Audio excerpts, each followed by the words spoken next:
महाभारत का युद्ध धर्म और अधर्म का युद्ध था। इच्छावश या लोभवश दुर्योधन ने पांडवों के हक को छीना था। अपने आखिरी समय में दुर्योधन ने श्री कृष्ण से क्या कहा? श्री कृष्ण ने दुर्योधन को उसकी मृत्यु का कौन सा रहस्य बताया? आज के इस वीडियो में हम इसी बारे में बात करेंगे। आप सबका हमारे चैनल पर स्वागत है। सनातन धर्म के साथ संबंधित ऐसे ही रोचक और जानकारी वर्धक वीडियो के लिए हमारे चैनल को सब्सक्राइब कीजिए और बेल आइकॉन को जरूर दबाइए।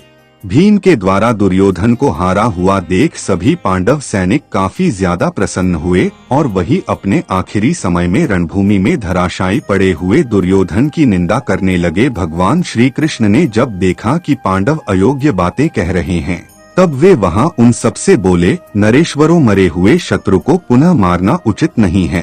तुम लोगों ने इस मंद बुद्धि दुर्योधन को बारंबार कठोर वचनों द्वारा घायल किया। यह निर्लज्ज पापी तो उसी समय मर चुका था जब लोभ में फंसा और विदुर, द्रोणाचार्य, कृपाचार्य, भीष्म तथा संजय के बारंबार प्रार्थना करने पर भी इसने पांडवों को उनका पैतृक भाग नहीं दिया। श्री कृष्ण के मुख से यह आक्षेपयुक्त वचन सुन राजा दुर्योधन अमर्ष के वशीभूत होकर उठा और दोनों हाथ पृथ्वी पर टेक कर बैठ गया। उसे प्राणों का अंत कर देने वाली भयंकर वेदना हो रही थी, तो भी उसकी चिंता न करते हुए दुर्योधन ने अपने कठोर वचनों द्वारा वसुदेव नंदन श्री कृष्ण को पीड़ा देना प्रारंभ किया। ओ कंस के दास के बेटे, मैं जो गदायुद्ध में अधर्म से मारा गया हूँ, इस कुकृत्य के कारण क्या तुम्हें लज्जा नहीं आती है, जो प्रतिदिन शूरवीरों का भारी सहार मचा रहे थे? उन पितामह भीष्म का तुमने शिखंडी को आगे रखकर वध कराया। अश्वत्थामा के सदृश नाम वाले एक हाथी को मारकर तुम लोगों ने द्रोणाचार्य के हाथ से शस्त्र नीचे डलवा दिया था।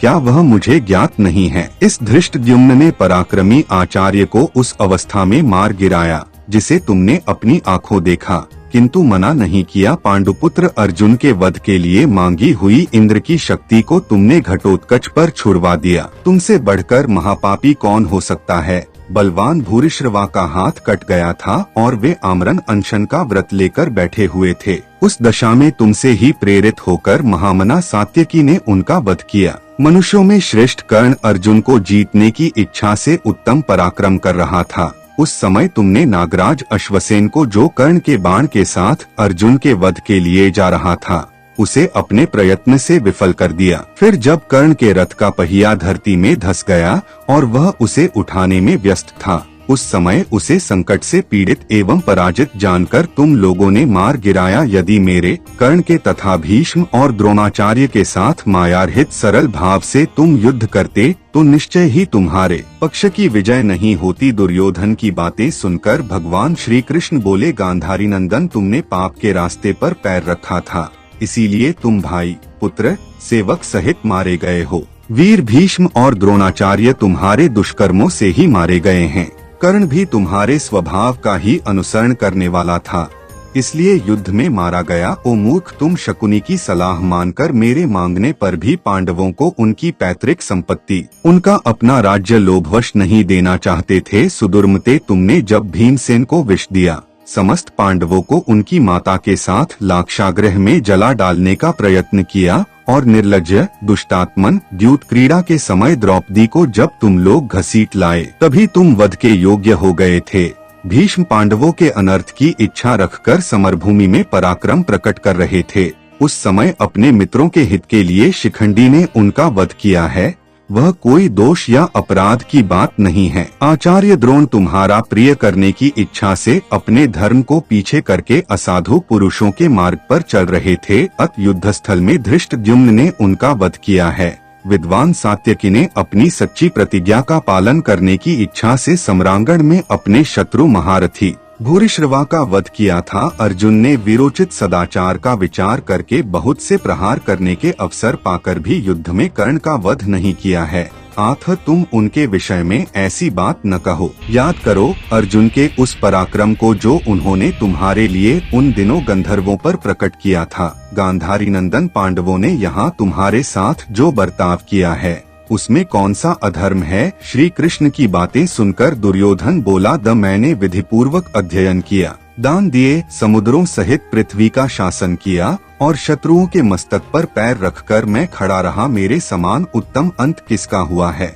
भीमसेन ने अपने पैर से जो मेरे सिर पर आघात किया है, इसके लिए मुझे कोई खेद नहीं है, क्योंकि अभी क्षण भर के बाद कौए, कंक अथवा गृध्र भी तो इस शरीर पर अपना पैर रखेंगे। बुद्धिमान कुरुराज दुर्योधन की यह बात पूरी होते ही उसके ऊपर पवित्र सुगंध वाले पुष्पों की बड़ी भारी वर्षा होने लगी। गंधर्वगण अत्यंत मनोहर बाजे बजाने लगे और अप्सराएं राजा दुर्योधन के सुयश संबंधी गीत गाने लगी। श्री कृष्ण आदि सब लोग ये अद्भुत बातें और दुर्योधन की यह पूजा देखकर बहुत लज्जित हुए। पांडवों को दीनचित्त एवं चिंतामग्न देखकर और दुंदुभी के समान गंभीर घोष करने वाले श्री कृष्ण ने इस प्रकार कहा, यह दुर्योधन अत्यंत शीघ्रता पूर्वक अस्त्र चलाने वाला था, इसे कोई जीत नहीं सकता था, और वे भीष्म, द्रोण आदि महारथी भी बड़े पराक्रमी थे। उन्हें धर्मानुकूल सरलता पूर्वक युद्ध के द्वारा आप लोग नहीं मार सकते थे।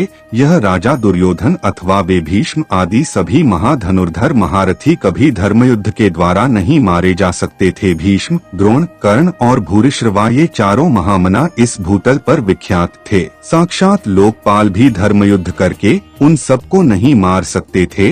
यह गदाधारी धृतराष्ट्रपुत्र दुर्योधन भी युद्ध से थकता नहीं था। इसे दंडधारी काल भी धर्मानुकूल युद्ध के द्वारा नहीं मार सकता था। इस प्रकार जो यह शत्रु मारा गया है, इसके लिए तुम्हें अपने मन में विचार नहीं करना चाहिए। भगवान श्री कृष्ण का यह वचन सुनकर उस समय पांडव सहित समस्त पांचाल अत्यंत प्रसन्न हुए और सिंह के समान दहाड़ने लगे। कुछ देर बाद भगवान श्री कृष्ण तथा अन्य लोग दुर्योधन को मारा गया देख हर्ष में भरकर अपने अपने शंख बजाने लगे। श्री कृष्ण ने पांचजन्य शंख बजाया। प्रशंसित अर्जुन ने देवदत्त नामक शंख की ध्वनि की। कुंती पुत्र राजा युधिष्ठिर ने अनंत विजय शंख तथा महाबली भीमसेन पौंड्र नामक शंख बजाया। ये वीडियो देखने के लिए आप सबका बहुत बहुत धन्यवाद। अगर आपको यह वीडियो पसंद आया है तो वीडियो को लाइक और शेयर जरूर कीजिए।